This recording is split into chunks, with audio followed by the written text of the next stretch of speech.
Good afternoon, everyone. My name is Andrew Escobedo. I grew up in a small town. Might have heard of it before, San Diego, California. I'm the proud son of an immigrant, and I live just down the road in Canton.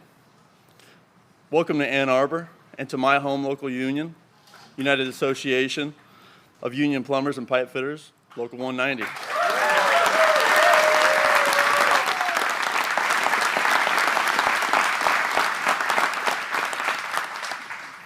I'm a proud veteran of the United States Coast Guard. I was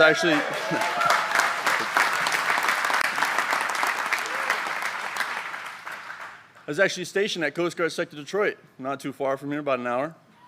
And I'm currently a second-year apprentice in UA 190 in this very building. Currently a plumber working on a hospital at the University of Michigan, also just down the road. And I'm proud to live by the creed, plumbers protect the health of the nation.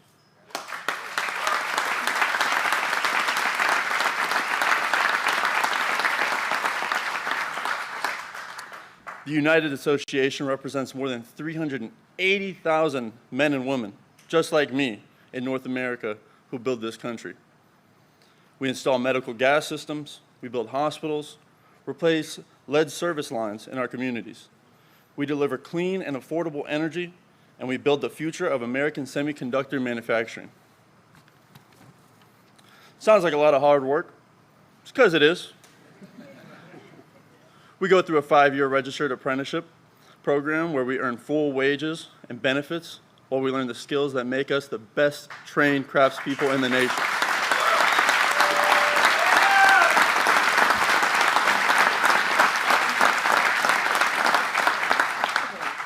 When I left the Coast Guard, I knew I wanted to do something that mattered.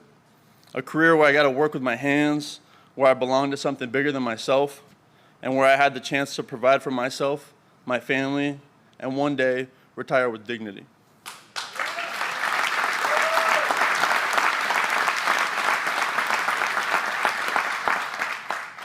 Thanks to President Joe Biden and the investments he has made in the American workers and the men and women just like me, that dream is now a reality.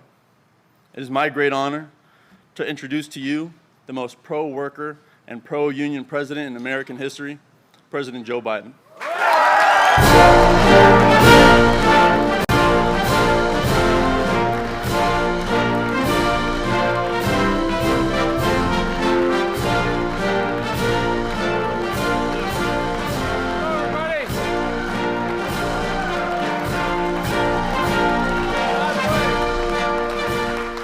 By the way, I want you to know. Thank you. Oh, thank you. I want to thank the Coasties. You know, the Coast Guard, they're deployed more places around the world than any other branch. And you play with a good outfit, pal. Yes, sir. Thank you so much. Thank you. Thank you. I appreciate it, sir. Thank you so much. Thank you. Hello, Ann Arbor. Thanks for that introduction. You know, going from the Coast Guard to the plumbers and pipe fitters is a good move because they know how to both know how to fix. Sit down if you have seats. I said that about 8 months ago. I said, sit down. They didn't have any seats, and they said, see, he's too damn old. Look, your General President, Mark McManus. Where Mark is sitting behind me somewhere, isn't he? See, he didn't run, did he? Right over here. All right, I was teasing. The Local 190 president, Dan, you're sitting next to him? Where's Dan? Here he goes. Danny, you're allowed to be up with us, you know, man. You're trying to avoid us. I get it. Look, plumbers and pipe fitters have been with me since the beginning. For my whole career, I've either been too young or too old, never in between. I got elected when I was 29 years old in a right-to-work state called Delaware that we changed. And guess what? Plumbers and pipe fitters were the 4th union that ever endorsed me when I was a 29-year-old kid running for the Senate.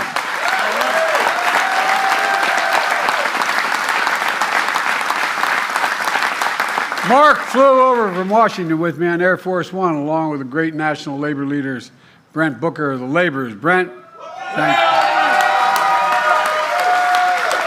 Sean McGarvey, Building Trades. Gwen Mills, Unite Here.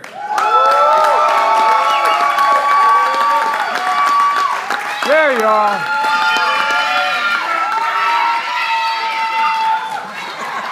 Well, by the way, we were talking about Gwen and I on the plane. She flew out with me. You know, I've heard the word, my dad used the word more than any other adjective, dignity. All these workers bust their neck. They provide our ability to sleep and walk and work and do anything. And they deserve to be treated with dignity. And that's exactly what she's doing.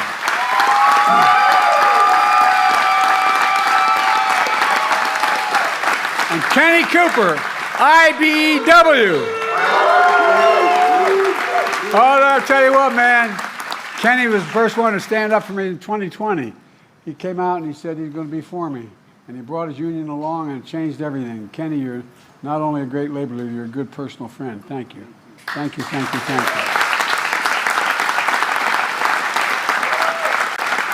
And not that it matters to you, but it mattered a hell of a lot to me. The first union that ever endorsed me as a 29-year-old kid. When I got elected, I wasn't old enough to be sworn in. I had to wait 17 days to be eligible. But guess what? This guy was with an outfit called United Steelworkers. First union endorsed me. First union. I remember where they brought me in to see I.W. Abel, who was then president. And I could see him looking at the local rep from Delaware going, "Are you sure about this kid?" You did it, man. Thank you. And we're going to make sure steel workers are still backbone of this country for a long, long time to come.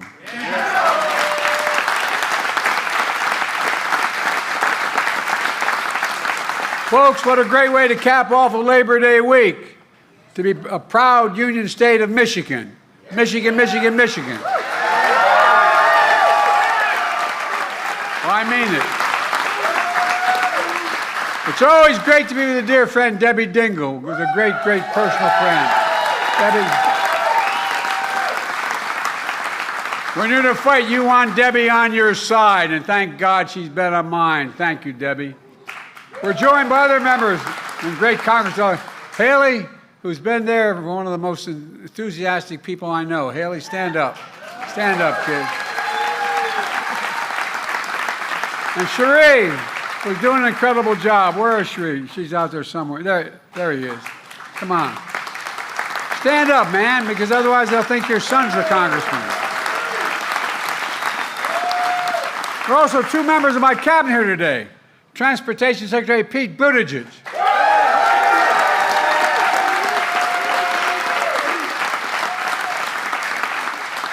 And Acting Labor Secretary Julie Su.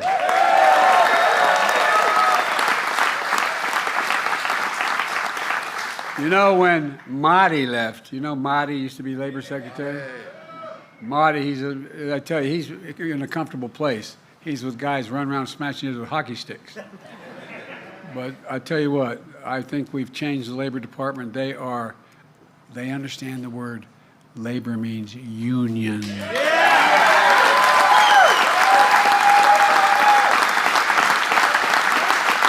They make this administration the most pro-union administration in the history of the United States of America, period.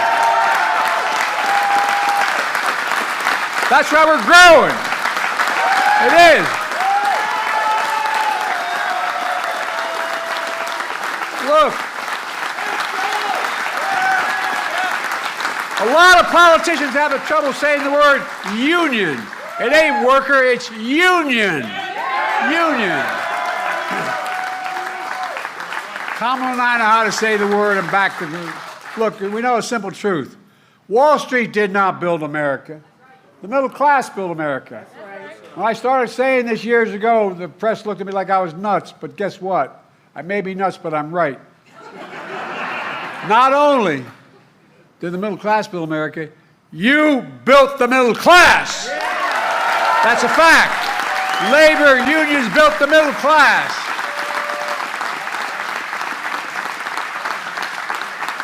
When I was vice president and became president, I got a little heat because I was so, quote, pro-union.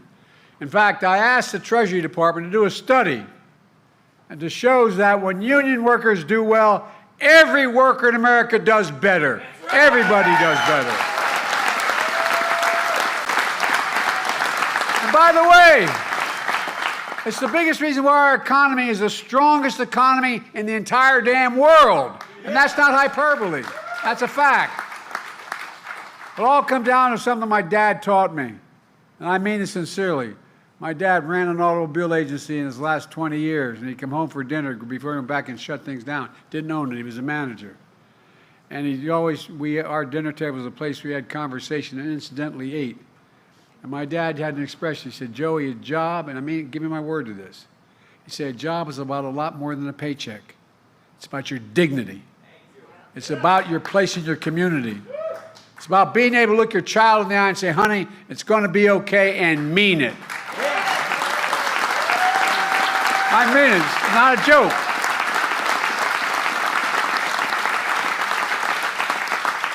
These guys in the other team don't know what the hell it's all about. They don't understand the word dignity. A good job. A job you can raise your family on. A job you can get without leaving your hometown without a college degree. I don't know how many times I've traveled across this country as a senator for 374 years. Actually, I'm only 40, but I was there 36 years. But look, I'm serious. As I travel the country, how many times did I hear, and all the rest of you hear, labor people working in other parts of the country, where, Mom, Dad, I can't stay. There's no jobs for me here. You got a job, Mom, Dad, but no place for me. How many times do people have to say that and move? Look at how many communities have been abandoned, left behind, whether they're red or blue, Democrat or Republican. A good union job, a good job in a union is building a future worthy of your dreams. My vision has always been, and I mean it sincerely since I was a young senator, to grow our economy from the middle out and the bottom up instead of the top down. Not a whole lot ever trickled down to my dad's kitchen table. Not a whole lot ever had. We put workers first. We invest in all of America and all Americans. When we do that, we do well. Everybody in America deserves one thing, a fighting chance. Just a chance, no guarantee, a chance, fighting chance.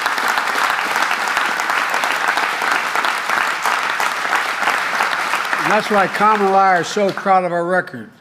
The greatest job creation record of any single presidential term in American history, because of you.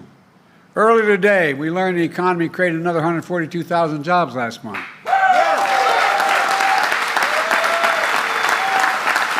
That's 42 straight months in a row, every single month increasing jobs to a total of 16 million new jobs since we took office. It's a fact. And they told us we couldn't do it. Over 1.6 million jobs in construction and manufacturing. Where in the hell is it written that America can't lead the world again in manufacturing? We are leading the world in manufacturing, and we'll continue to. Unemployment is down, wages are up. Inflation is way down and continue to come down. I predict it's going to come down this month a little more. And just last year, we added 250 new energy jobs. Clean energy jobs, growing twice as fast as any other sector of the economy. Clean energy. I know the other team doesn't think there's any such thing as global warming. Well, I like to put the other nominee for president, the former president, I'd like to put him in the middle of Arizona for a while. Clean energy workers are joining unions at the highest level in history, double any other portion of the workforce. I've said it before.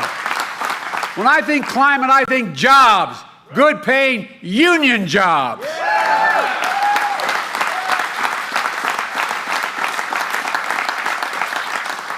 I tried for years. One of the first things I did when I became president was protecting the pensions of 1 million union workers and retirees when I signed the Butch-Lewis Act. Butch-Lewis. So far, over 62,000 workers and retirees across Michigan are benefiting from that signing. Yes, I am. Before we acted, workers faced cuts in their pension. Now they're not only restoring the full amount of their pensions, but they're getting back pay as well.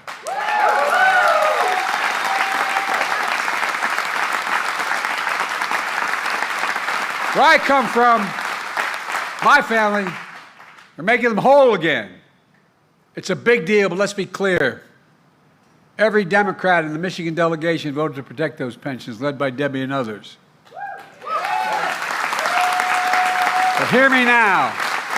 Every single Republican in your delegation voted against protecting those pensions. Every single one. No, I'm serious. Not a joke. Every one. I've been around a long time in politics. It used to be Democrats and Republicans. We'd argue like hell, but we'd work out compromises. But every one. Vice President Harris had to cast a tie-breaking vote in the United States Senate to make this pension bill real. Folks,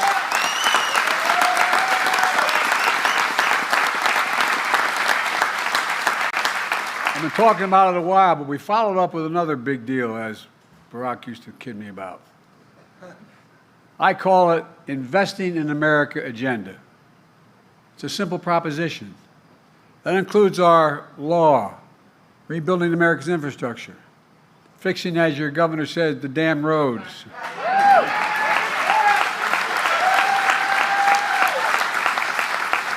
My predecessor, who's seeking office again, promised Infrastructure Week every week in the 4 years he was president. And he never built a damn thing. Not one thing.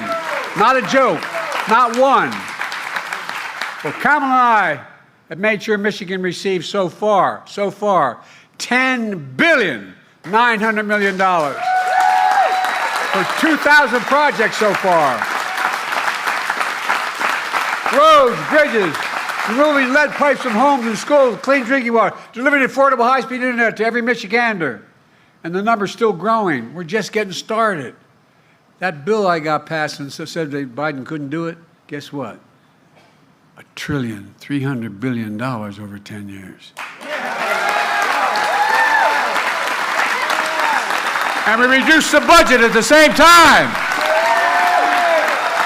And guess what? With your support, I signed an executive order to make sure that the largest federal construction projects that are being built in America are built with project labor agreements. You all know what that is.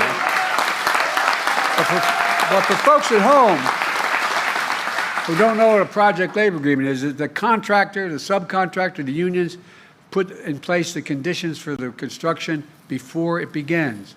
And these agreements make sure construction is top-notch, on time, on task, and on budget. It's a big deal.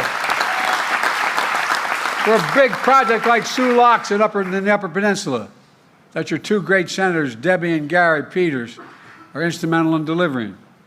We're investing $693 million to build better locks, accommodate bigger shipping vessels, carry more products to market, get them there cheaper, and throughout the Great Lakes.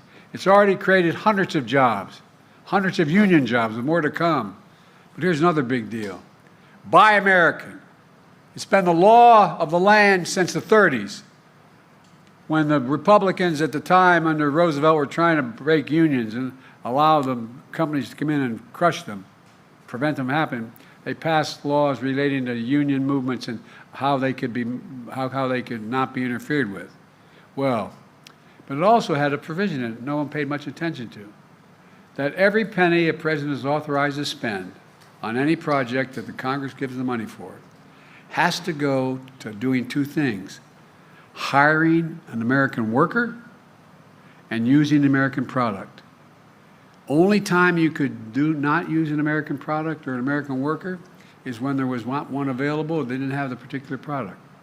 Well, guess what? It was honored in the alternative. Only about 20% of all the money we spent went to hiring union labor, or forget union, hiring American labor, and using American products. Past administrations, including my predecessor, failed to buy American. You know why? They went overseas for cheaper labor. They supported companies sending, no, I'm not joking, think about it. Well, you said it better than I can. But here's the deal, they did. They sent it overseas because labor was cheaper and they'd import the product. Not anymore, not on my watch.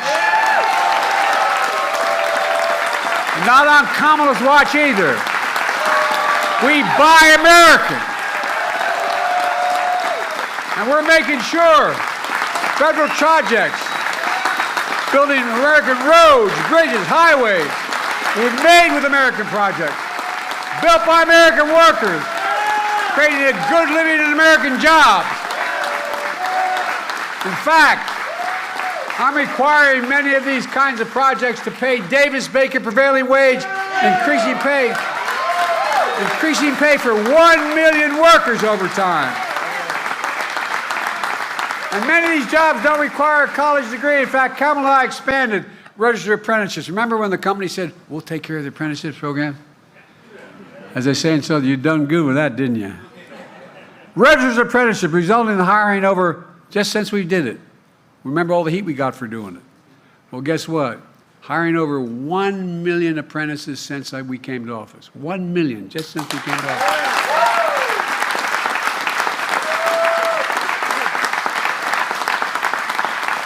A lot of folks who are in the industry don't realize that apprenticeship is like earning a college degree.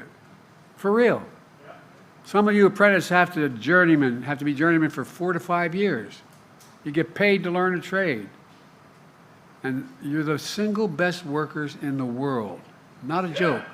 Like Andrew and his fellow plumbers and pipe fitters. Not a joke. It's not a joke. You know, we invented the computer chip, about the size of the tip of my little finger, which we invented it. We modernized. We did all the work. And guess what? Other teams started exporting them overseas because labor was cheaper to build them, make them. Well, we ended up with a situation where I decided I was going to start off. I went to, people thought, even some of my staff thought I was crazy. I said, I'm going to South Korea. And I'm going to talk to them about it because they were making a whole hell of a lot of these computer chips. And I met with Samsung. They ended up investing over $15 billion in the United States to build the fabs, first to construct the facility. A lot of work there, a lot of prevailing wage for construction work, and then the so-called fabs. They're about as big as a football field, not a joke. And they, in fact, where you actually make the computers, you don't need a college degree, and the average salary is over $102,000 a year. Well, guess what?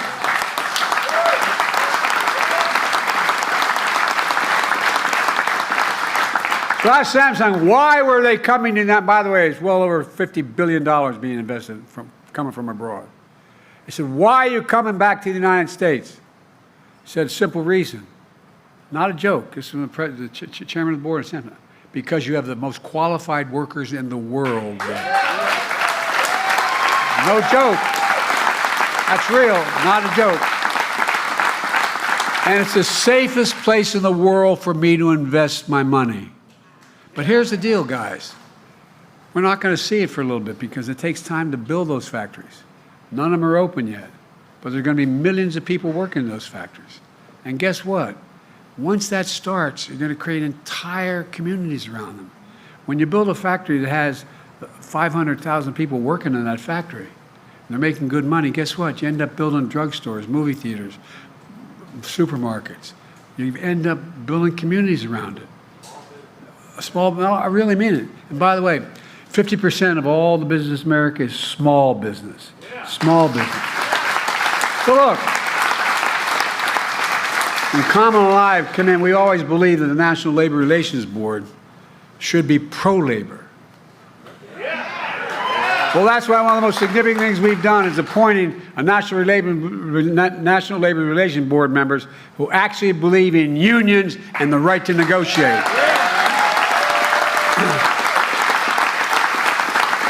Look what's changed. When Trump was president, he appointed union busters in that organization. It's designed to promote unions. And by the way, you think he has any damn idea what we do? No, I'm not being a wise guy. I mean, I wonder whether he has any notion what a hard day's work is. I mean, all he did was lose his father's money. And then get in trouble and have to owe a lot of other people money. And then borrow a lot of money and give tax cuts to the super wealthy and end up with the largest debt any president's left behind in 4 years. He has an incredible record. An incredible record. Oh, you think I'm kidding? Look at the numbers, man. And by the way, he and a guy who was maybe the worst Republican president ever before him ended up with, he's the only one other than the Republican president who, when he came to office, had more jobs than when he left office, lost jobs. Look, Kamala and I are focused on what Michigan is known for as well, the auto industry. I got through school, my dad managing an automobile dealership. That's how I got through school. I was proud to be the first president to walk the picket line and do it with the UAW.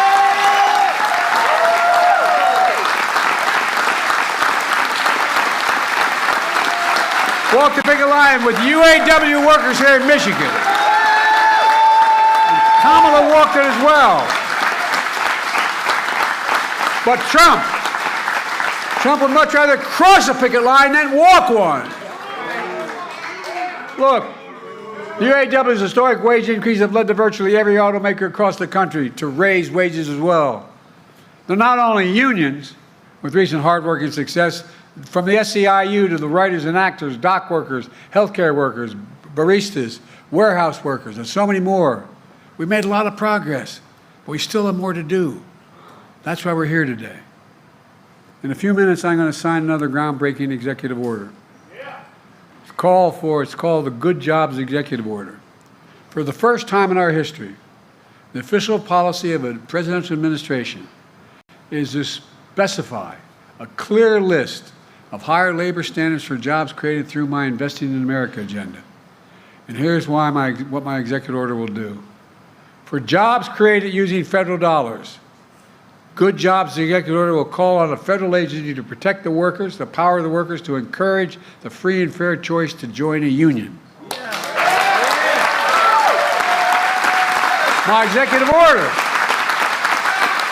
goes on to call on federal agencies to include high labor standards in grants that we give, prioritizing projects that pay wages you can raise a family on and provide benefits like child care. Right now, Davis-Bacon prevailing wage only applies to construction jobs, and construction jobs are booming. My executive order, though, promotes federal policies to raise wages beyond construction, all across the manufacturing sector, because manufacturing is booming. My executive order will also strengthen the pipeline to good jobs. It'll promote policies to create more registered apprenticeships, pre-apprenticeships, and other job training programs that don't require a college degree, that put young people on a pathway to getting the skills for good-paying union jobs. And finally, my Good Jobs Executive Order will level the playing field for underserved communities, ensure everyone gets a fair shot at a job. That means elevating the best practices to prevent discrimination and bias in hiring, protect the safety of workers. It all matters. Kamala and I are going to hold federal agencies accountable by creating a task force led by the Secretary of Labor, by the Director of National Labor, the National Economic Council, to make sure we fully implement this new job order, create jobs executive order, excuse me. The ideas are just common sense. Economists have long believed that these good job standards produce more opportunities and better outcomes for workers and more predictable outcomes for business as well. It turned out to be a win-win situation for everyone, including business.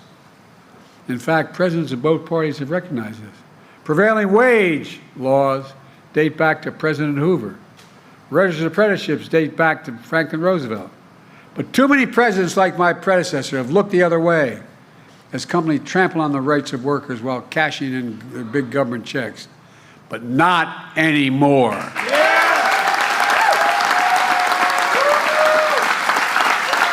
With today's executive order, Kamala and I are setting a policy across the board in the support of good job standards. And from this point onwards, any president who disagrees with that is going to have to say so out loud, say it to your face, and repeal that order, and I want to see them try to do it. Let me close with this. In 2020, I said one of the reasons I was running was to rebuild the backbone of America, the middle class. Nearly 4 years later, we've done just that. In thousands of cities and towns across the country, we're seeing the great American comeback story. My predecessor believes America is a failing nation. He's a failing president, a failing man. He's wrong. America isn't failing, we're winning. We are the indispensable nation in the world. We're the nation of dreamers and doers that led to the greatest advances in human history over the last 200 years. That's who we are. But my predecessor doesn't get it.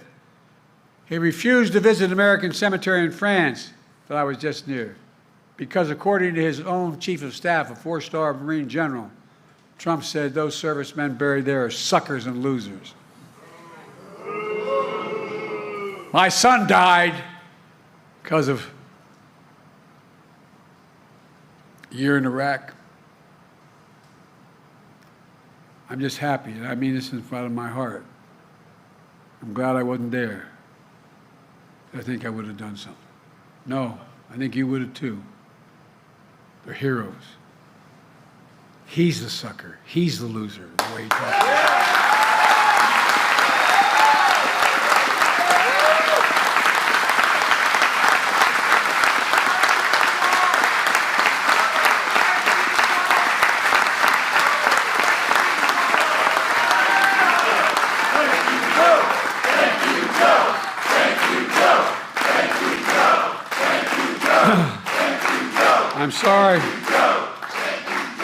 I'm sorry to get emotional about that,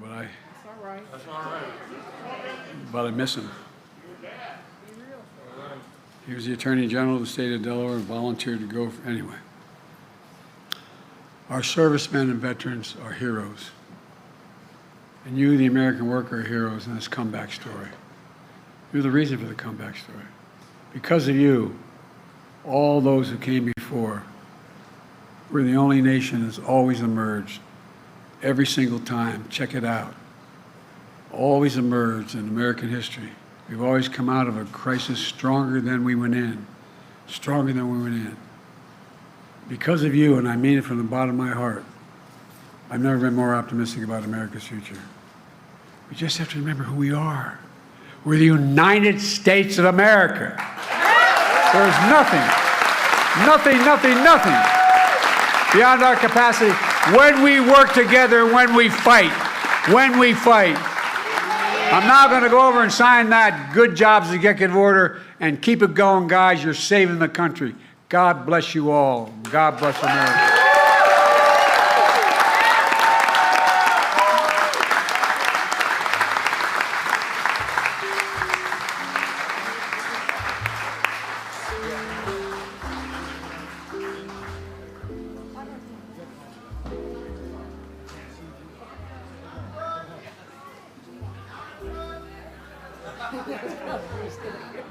Timing is everything.